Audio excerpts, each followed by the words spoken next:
Thank you very much. Assalamu alaikum wa rahmatullahi wa barakatuh. Ladies and gentlemen, my name is Imene BECHEIKH. I'm the Director of Seniors in the Ministry of Women, Family, Childhood and Seniors, Tunisia. It's with great pleasure that I stand here today on behalf of Her Excellency Naziha Al-Abidi, Minister of Women, Family, Childhood and Seniors, Tunisia, to share with you the Tunisian experience in the area of the elderly care and the programs and initiatives we have implemented to ensure the well-being of senior citizens at this advanced stage of their life. Before I go further, I would like to apologize my French accent.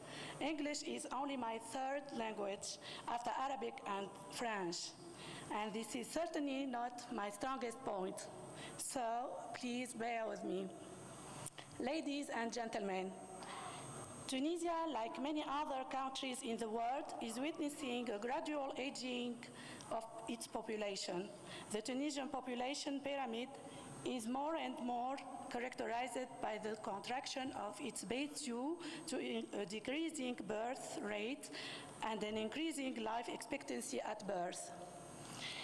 In 2014, the percentage of people aged 60 years and above represented 11.7% of the Tunisian total population. According to our demographic predictions, this percentage is expected to continue increasing in the coming years to reach 17.7% of the population in 2029 and 19.8% in 2034. This significant demographic change of the Tunisian society reflects, among others, the success of the healthcare and social policies implemented. It also features a set of determinants that could be summarized in 4 main demographic attributes. The first of these attributes is the feminization of the elderly. Older women represent currently 51% of the elderly population. According to our demographic projections, the gender gap is going to widen in the coming years, which requires the implementation of special programs targeting specifically older women who may be living in difficult conditions such as widowhood, chronic disease, and poverty. The second attribute is the growing number of older persons aged between 60 and 74 who represent currently 33% of the total elderly population. Most of these citizens are still active and can contribute to creating social and economic value, especially the retirees. This group is somehow vulnerable and is sometimes called the new poor, since in many cases their retirement pension does not cover their financial needs. The main challenge becomes here to protect them from poverty and at the same time to benefit of their expertise in a way that would help them improve their income. The third main demographic attribute we are observing is the increasing number of, I would say, the very old citizens, those aged 75 years and above, due to the increasing life expectancy at birth. This age group represents currently 29% of the total elderly population. It's therefore necessary to seriously consider their needs, which adds further challenges to the public finances, especially when it comes to the repercussions of the public social security and welfare funds. The fourth and last attribute, which derives from the previous one, is the rise in the index of older persons support, and as an inevitable consequence of this, the increase of the percentage of the very old citizens, those aged 75 years and above. According to several studies, the balance of social care in Tunisia would gradually shift from children's support towards the elderly support by 2029. Ladies and gentlemen, In the light of these demographic features that characterize the population structure of the Tunisian society, a legislative system has been implemented as a legal basis for various programs and a set of mechanisms that support the social and economic security of senior citizens. Given the short time I have here, I would highlight only a few of them, and I would be glad to share more after the session with whoever interested in getting more details. The first program I wanted to highlight is the most recent Social Security program. The Social Security law has just been issued in January 2019.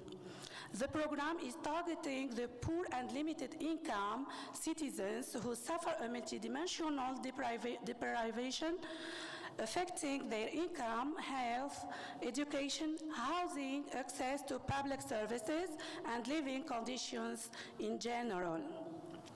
While this program is not specific to the elderly and targets the whole population, senior citizens represent so far the category of citizens who benefited to most of it. They actually represent approximately 55% of the total beneficiaries of the program. The Social Security program provides the following social and economic protection for senior citizens, such as a monthly monetary transfer of approximately $66, occasional financial and in-kind assistance, free healthcare services and accommodation in public healthcare institutions, priority to benefit of social housing programs, helping in keeping the elderly in their natural environment represents one of the most important aspects of social security. For that purpose, an at-home care program has been created.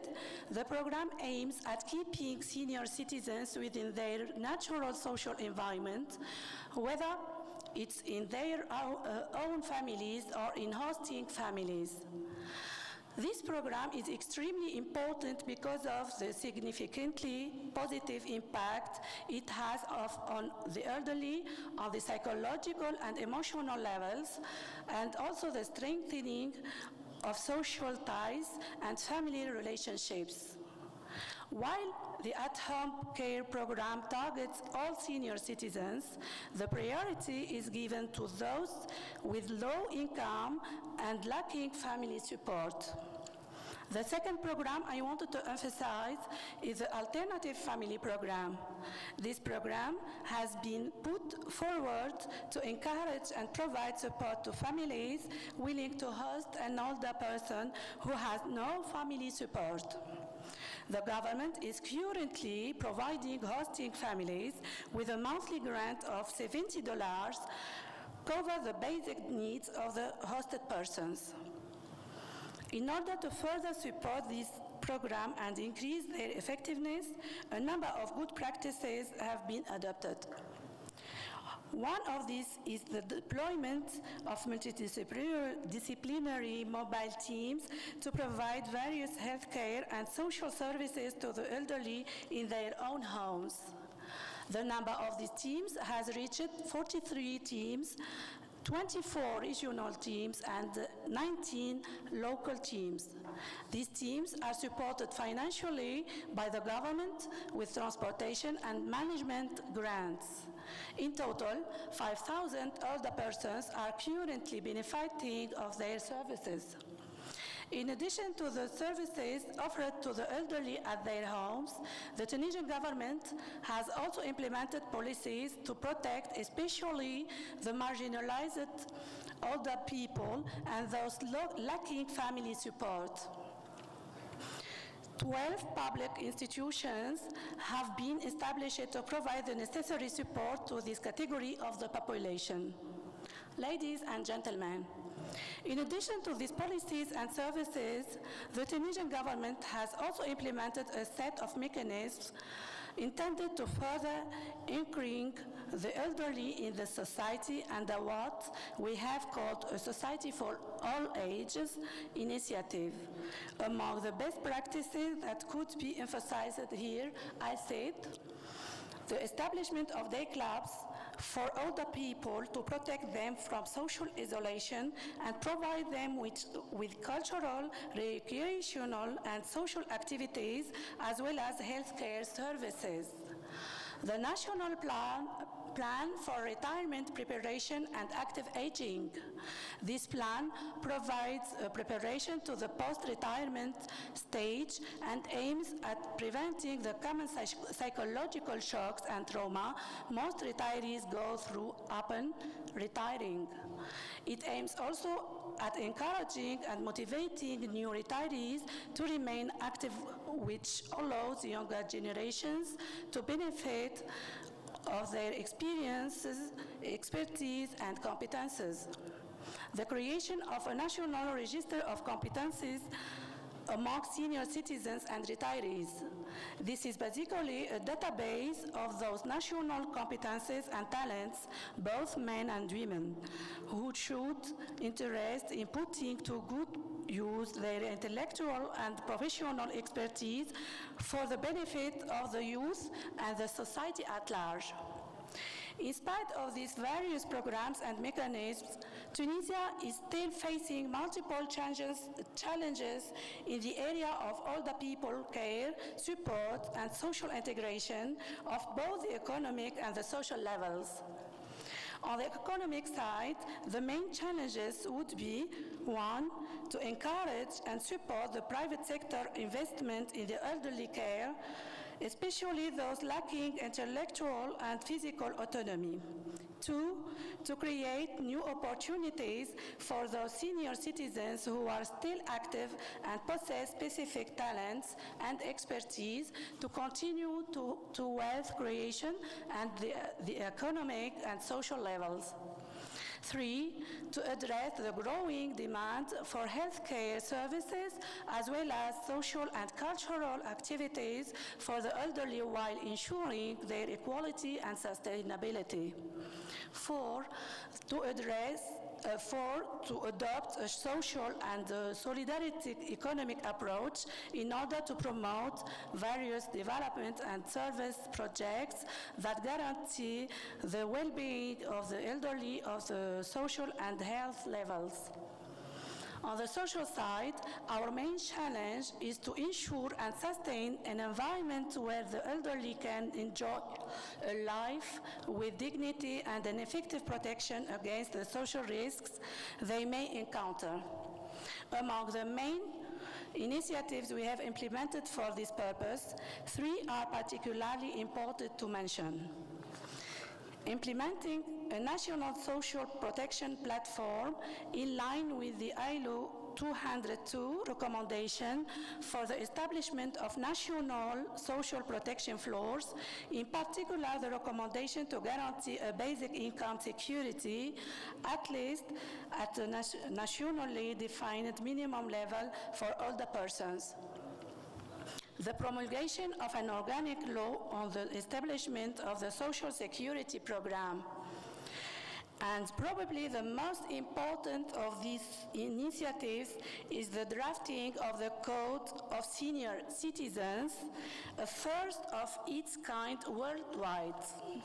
This code fully embraces the United Nations principles pertaining to the elderly.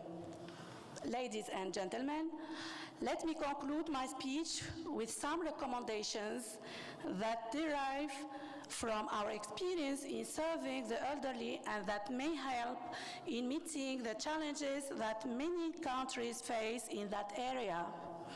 From our humble experience, the main recommendations here would be: one, to adopt a holistic enabling approach that supports particularly the vulnerable groups of the elderly at the economic and social levels. Two, to reduce the gender gap among older people by supporting and encouraging the participation of older women in the management of public affairs. Further, 3, further integrate the aging perspective when designing national development strategies, plans, and programs. 4, to involve and further empower both public agencies and NGOs in managing and facing the social risks that threaten other people.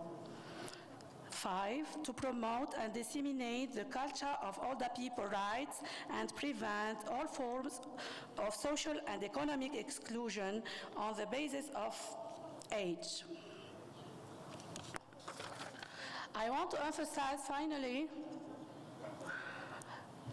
that in many cases, older people suffer, unfortunately, multiple forms of discrimination stemming mainly from social stereotypes that classify them as a social burden and nurture an image of incapacity.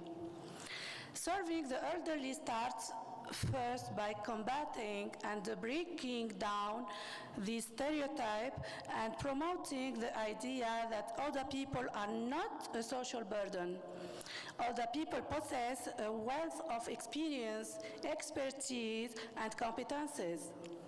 They represent a precious mine that many cultures call the great gold.